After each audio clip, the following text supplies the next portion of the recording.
नमस्कार, जय सियाराम। चैनल में सब गोटा के स्वागत करै छी। आई हम मटर के जे केना साल भर रखबै फ्रीजर में बहुत बढ़िया रहत से आई हम केलहुँ राखल है। तो अहूँ सबके सोचलहुँ बता दी। ई मटर छै, एकरा पानि में पहिने उबालि गेलैए। ओहिमे कनि नमक, कनि चीनी राखि कऽ जखन मटर सबटा ऊपर आबि गेलैए तो सॉफ्ट कनि भऽ गेलै, हल्का सॉफ्ट। ऊपर 2 बेर खौल भऽ जेतै, बस बंद कऽ देबऽ के छै। तखन हम एहिमे छानि लेलिए आ छानि कऽ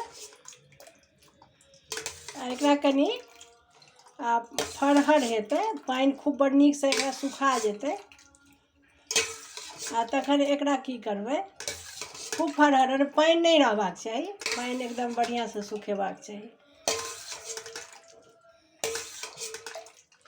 तखन एकरा अभी भऽ गेलै। आब एकरा माने 2 घंटा में फरहर भऽ जाइ छै, या तो कोनो सूप में फैला दियौ या अहू में 2 घंटा में भऽ जाइ छै।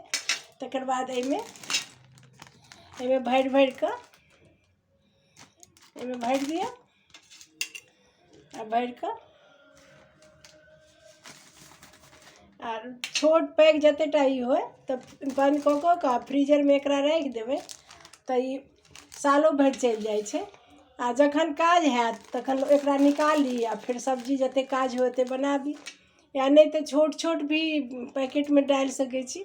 100 ग्राम वाला भी, जे एक टाइम में जेहन भेल ओकरा निकालि लिअ, बना लेलहुँ आ फेंक देलहुँ। आर बहुत नीक रहै छै फ्रीजर में, माने किछु बुझेबे नहीं करत जे फ्रेश मटर नहीं छै। तऽ बनबै जाउ। हम तो बनबै छी हर साल, सालों भरि रखै छी। तऽ सोचलहुँ कनि सब गोटा के बता दी। जय सियाराम, नमस्कार। देखे जाओ, नीक लागे तो लाइक कमेंट करबै आ सब्सक्राइब भी कऽ देबै। जय सियाराम, हर हर महादेव।